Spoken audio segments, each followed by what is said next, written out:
Hey, step away from that bag, now. Jamal Rivers turned slowly, both hands raised.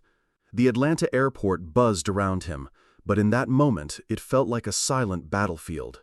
Two white officers closed in, eyes already judging. "I'm Staff Sergeant Jamal Rivers, just landed from Ramstein." Officer Beckett snorted. "That's so? You always walk around in a stolen uniform?" "I earned this." "Sure you did." People began to stare. A child pointed. A woman clutched her purse tighter. Jamal stayed calm, but inside, fury built. He'd been welcomed home before, with cheers. Now, with suspicion. "I have my ID, check it." "We don't need to. You fit the description." "Of what? A soldier? Or just a black man in uniform?" Beckett yanked Jamal's duffel from his shoulder. "Let's see what you're hiding." Uniforms spilled across the floor. Military documents, family photos, his mother's letter. Haynes smirked. "Fake, just like you." Jamal's fists clenched, but his voice didn't rise. "You're making a mistake." The officers ignored him. A phone started recording, then another. A child's voice broke through.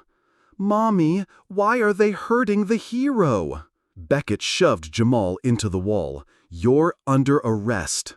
Gasps. Jamal's voice trembled, not with fear, but shame. "Is this how America thanks its soldiers now?" The crowd stood still. No one moved. No one helped. Until... "Unhand that man!" A voice that cut through the air like thunder. The crowd parted as a tall black officer stepped forward, badge shining. Captain Andre Maxwell. "I said unhand him. That's a direct order." Haynes froze. Beckett stiffened. "Sir, we were following protocol." "No," Maxwell snapped. "You were following your prejudice." Jamal's arms dropped free.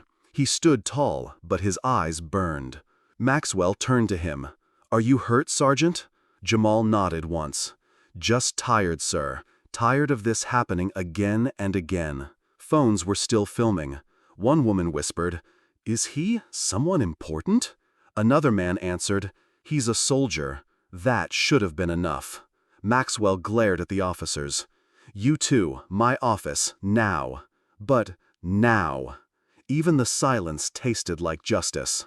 Inside the airport's internal security room, tension wrapped around the walls like smoke.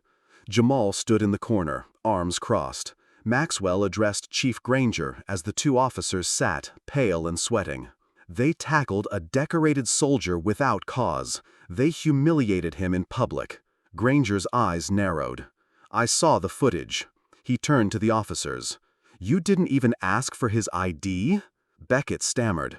"Sir, he looked like a black man in uniform." Haynes flinched.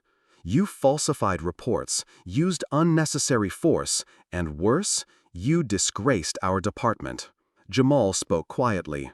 "They called me boy." Granger's face darkened. "Effective immediately, both of you are suspended, pending full investigation." No cheers, no applause. Just the weight of consequences finally landing. As the officers left, heads lowered, Jamal stepped forward. "One thing," he said. "Next time you see a black man in uniform, show some respect." The door shut behind them. Maxwell exhaled. Granger walked over. "We owe you more than words." "I don't want an apology," Jamal said. "I want this to stop, for every kid watching from the crowd who looks like me." He picked up his duffel, folded the photo of his mother, walked toward the exit. A janitor nodded silently. A gate agent gave a salute. No noise, but something had shifted. Outside, the sun cut through the clouds, and for the first time that day, Jamal smiled, just a little. "They didn't break me," he whispered. "They saw me." Thanks for watching this video. Jamal Rivers didn't fight for applause. He fought for dignity. His story reminds us that respect shouldn't depend on skin color or uniform. Injustice hides in silence, but courage breaks that silence wide open. If this story moved you, drop a comment below and subscribe for more true stories that challenge what we think we know and honor those who refuse to stay silent.